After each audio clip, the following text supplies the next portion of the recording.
Hello, everybody, and happy Friday. This has been the weirdest week for me, but we made it. We made it to Friday, and I'm so thrilled because today we are going to be talking to a really cool guy who's written a really cool book, and it is something that we all kind of need to know about. And sometimes we might not want to think about it, but the future of work is changing. And so today, Jeff Wald is going to come on and tell us basically what we can expect and probably drop some really good nuggets as we go. So if you haven't joined us ever before, well, welcome. I'm Melanie Hirschhorn, book marketing strategist to the stars. No, I just made that part up. I bridge the gap between publishing and publicity, and I help authors craft their online presence so that they can be seen, be heard, and really grow that thought leadership and, of course, sell more books. So, without further ado, I'm going to bring on Jeff and we are going to chat all about the future. The future's now. So, hi, Jeff. Hello, Melanie. How are you? I'm great. Thanks so much for joining today. Thank I you for having me. My pleasure. I would like to just dive right in because this But is such an important topic. So, why don't you tell us a bit about your latest book? Just tell us the sure. title, tell us what you expect. The title of the book is The End of Jobs: Rise of On-Demand Workers and Agile Corporations. And what we do in it is try to look at the future of work through three very specific lenses. One is the history of work, the second is the data around the world of work, and the third is how companies actually engage workers. And if we look at those three, we might be able to have a somewhat more sober view of how the robots and AI, about how remote work, about how on-demand labor, and all the various threads that are impacting the future of work, how they may actually play out for companies, for workers, and for communities all around the world. Okay, so is the future looking bright? I will say this, the future of work has always been bright. Oh, But as humans, we tend to romanticize about how work was. We tend to kind of fret about how work is and complain, and we tend to be very freaked out about how work is going to be. And this has been a constant trend over 200 years, even though over the last 200 years, almost uninterrupted, more jobs have been created, people have worked fewer hours, and the standard of living has risen, almost interrupted over the last 200 years. I mean, But every single period, people go, oh my God, the future work's going to be terrible and all the jobs are going to go. And it's never happened.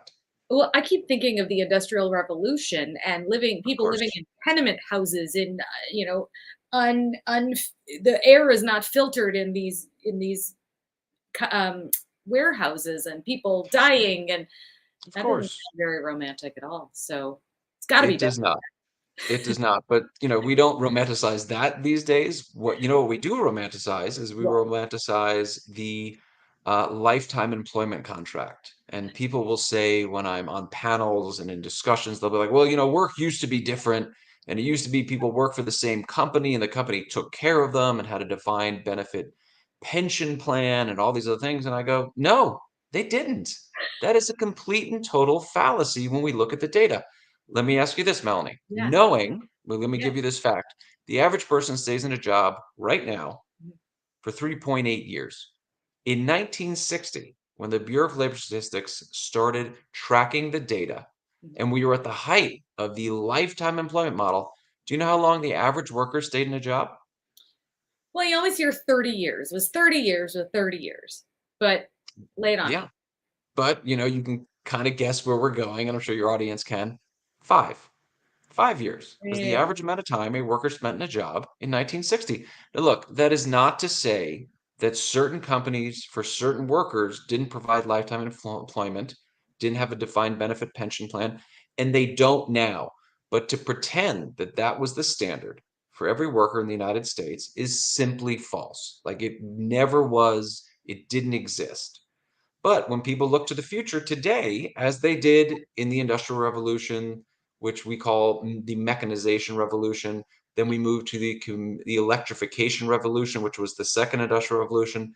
The third industrial revolution was computerization. And each time we went through this freak out phase of, oh my God, the weaving loom is going to take all the jobs. Oh my gosh, this steam engine is going to take all the jobs. Oh my gosh, this desktop computer is going to take all the jobs.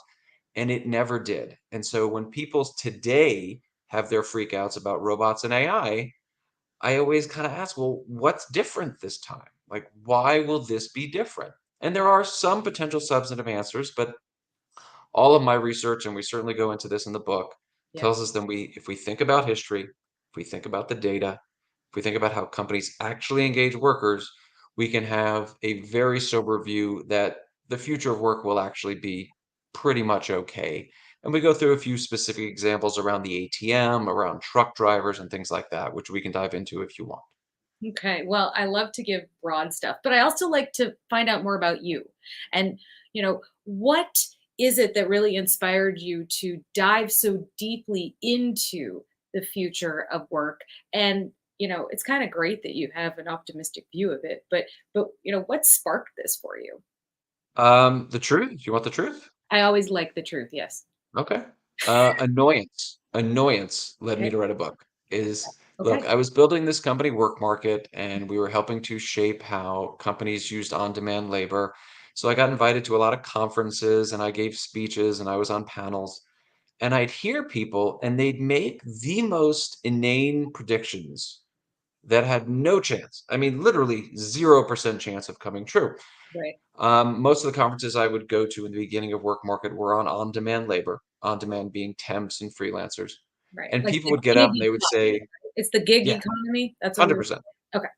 People would get on stage or they'd be on panels with me and they'd be like, 50% of the workforce is going to be on demand by 2020. And I'd be like, what? That's not remotely true. That is a 0% chance of coming true. And then as we approached 2020, you know what all the people started to say? Oh, tell me. By 2030, 50% of the workforce is going to be. It had a 0% chance of coming true in 2015-16 when they were saying 2020. It has a 0% chance of coming true by 2030 because it just doesn't fit into the model of how most workers are engaged. Mhm. It just won't happen. We can dive into why. I certainly do in the book, but it was frustration and annoyance at them being like, what data do you have to make that prediction? Like Mhm. it doesn't make any sense. Like it won't happen. And again, it didn't. And so as I sat there and I thought, wow, people are making predictions. They're talking in the public square. And there's a danger to that because families, communities, companies start to make their plans and adjust their behavior based on what experts are saying. Yeah. And it's if you're going to talk in the public square and you have no basis, you can't back up what you say, in my opinion, you should shut up. And so, since I couldn't make everyone shut up, I thought I would write a book that looked at history, looked at data, looked at how companies engage workers, and say, look, I'm not saying that I've got a crystal ball. I'm just saying that if we use these things, we have a higher probability of being correct. And I at least have a basis for the predictions I make. Absolutely. And, I studied history in college. So I was very much into the socioeconomic history of Eastern Europe and Western Europe and all things, America. And one thing that is ubiquitous across the history of humanity is that people don't look to the past to see that history repeats itself. Yeah. I mean, look, we all know this the saying, right? History may not repeat itself, but it certainly rhymes. And so we were at our folly, we don't look at the past, the history of work in making our predictions. Because again, we've been through three industrial revolutions. Yeah. Are there reasons why this one might be different? Sure, it is certainly possible. I just haven't seen the data. I haven't seen an argument that supports the idea that this time is going to be vastly different. Mhm. Does your book dive into the hybrid work environment at all and how that has sort of Mhm. come about in the last year, two It years? certainly does. I mean, look, we obviously had zero ability to predict a pandemic, but we do talk about the fact that labor statistics move very slowly and very steadily. So anytime you see somebody go, oh, in the next 4 years, 5 years, 10 years, this is going to double or triple in the labor markets. I'm not saying it's not going to happen, but I am telling you that it has never happened. So, you know, take everything with a grain of salt. But we did talk about the fact that outside of pandemics or war or depressions, labor statistics move very slowly and very steadily. Mhm. But one of the trends that was very clear pre-pandemic, and the pandemic certainly sped it up, was this movement from the 9 to 5, one office, one manager job to the team-based work from anywhere, always on job. And that team-based job is a hybrid structure. This notion that on your team, you may have full-time employees, you may have vendors, you may have temps, you may have freelancers. This notion that you don't need to be in the same place to be on the same team. Down the hall, on another floor, down the block, halfway around the world, former, a fellow employee, a vendor, a temp, a freelancer, it doesn't matter. We're all engaged in this hybrid workforce. And then the other two parts, of course, work from anywhere and always on. Those were two very clear trends. The pandemic accelerated them. Yeah. There is no doubt that that occurred. But we don't have the data as to where the workforce will shake out. Too many things going on. As one of my favorite business school professors used to say, he was a business historian, ask me in 5 years and I'll tell you. We'll have to wait and see. I love that. And what I find interesting is that always on feature that you highlighted. I mean, I have Slack open on my computer right now. I have just closed out Asana. These, Mhm. yes, they make it easier, but they also make it so much more intrusive in your life, and there is no Completely. balance.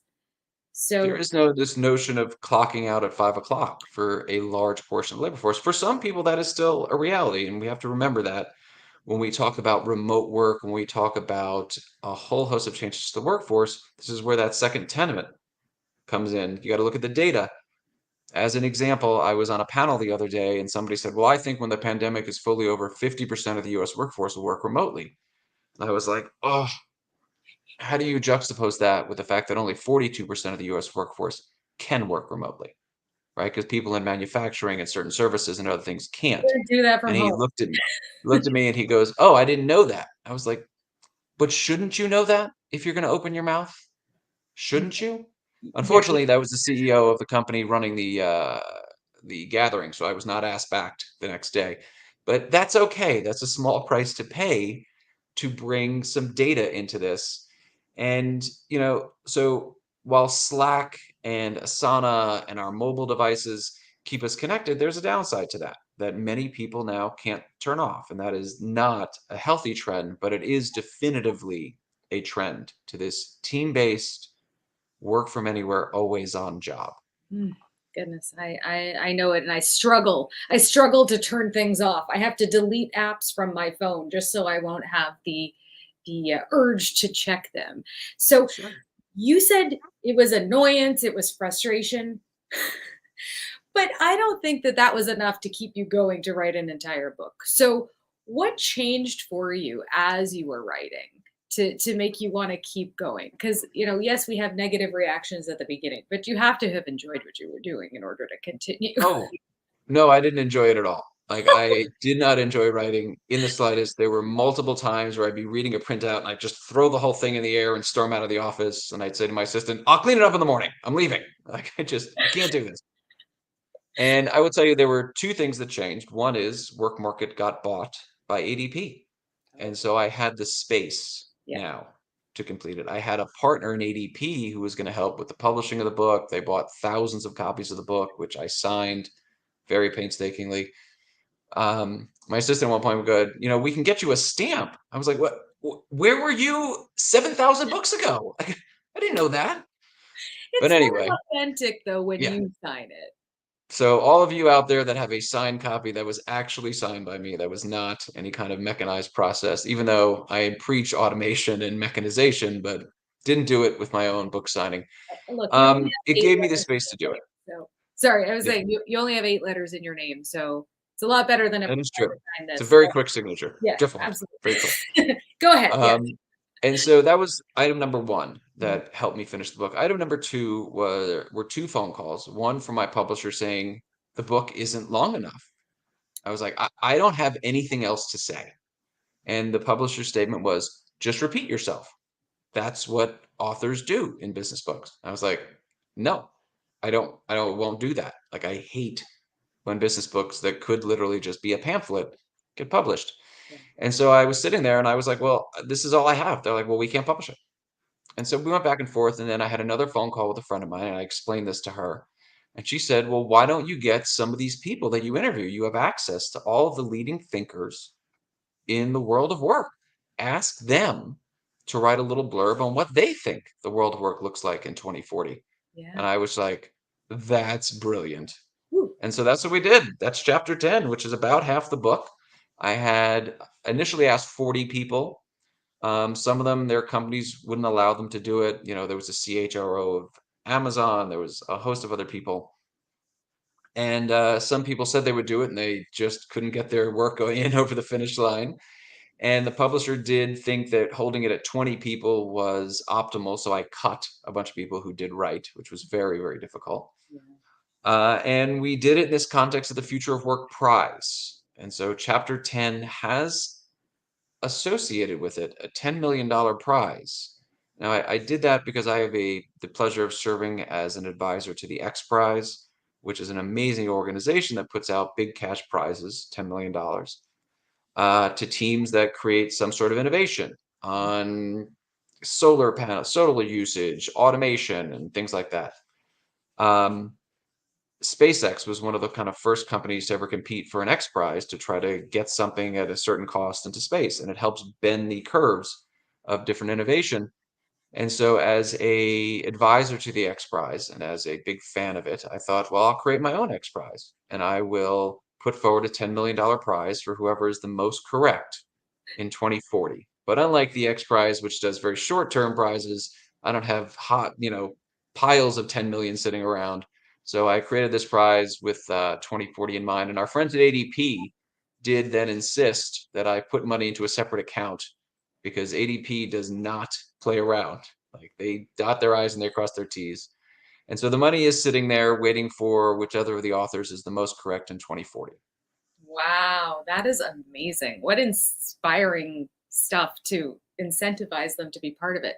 So, with all the things that didn't make the book, my marketing, you know, bells and whistles are going off. And I'm wondering if you have used those extras for your marketing for this book yet.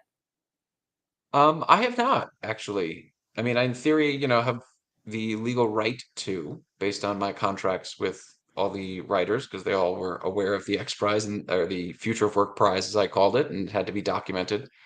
I have not, and never occurred to me to do that. Well, I think you should because it's just more excitement about your book. And as we know, Absolutely. when you post about someone, they get excited and they share it. That is true.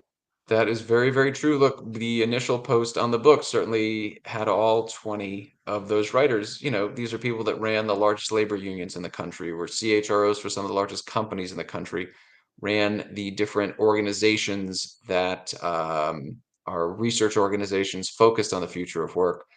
And so it was such leaders of the largest staffing firms in the country, in the world, I should say. And so it was such a gift to get all of their amazing material, but it was all the more of a gift to have them all go out and promote the book that they view, rightly so, as partially their book. Absolutely. And so when did your book get published? June of 2020 was the publish date. We went content lock December 2020, Mhm. which led, of course, the publisher in March and April of 2020 to call and be like, should we make changes? And I said, no, look, this is not a book trying to predict the near term future of work. It's a book trying to give you a framework, and this pandemic fits into that framework. So I have nothing new to say about the fact that the world of work now is changing at a much more rapid pace. We said in the book, massive external events cause these things, Mhm. and we are living and breathing it right now. I do get calls a lot from people being like, wow, you predicted all this. I'm like, no, not really. I That's mean, that's the exact opposite of what you're saying. Which yeah, you're I was like, which the yeah, data predicted this. How companies yeah, engage workers predicted this. History predicted this. And right. so when you use those, there's not a lot that's going to come as a huge surprise in the world of work when you just do your work. Mm, I like that.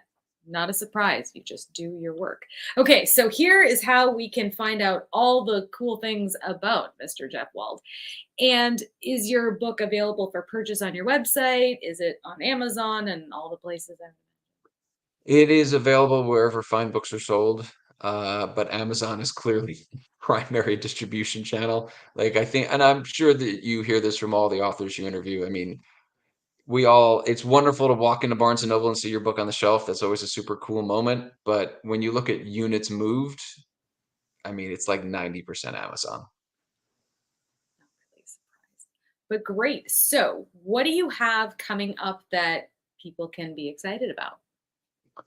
Well, my non-competes from ADP, who bought my last company, are all expired. And so now I am thinking about my next startup. I mean, I want to come out of retirement, which I've been in for the last 2 years, just giving talks on the future of work, um, and just doing a bunch of other charitable things and board things.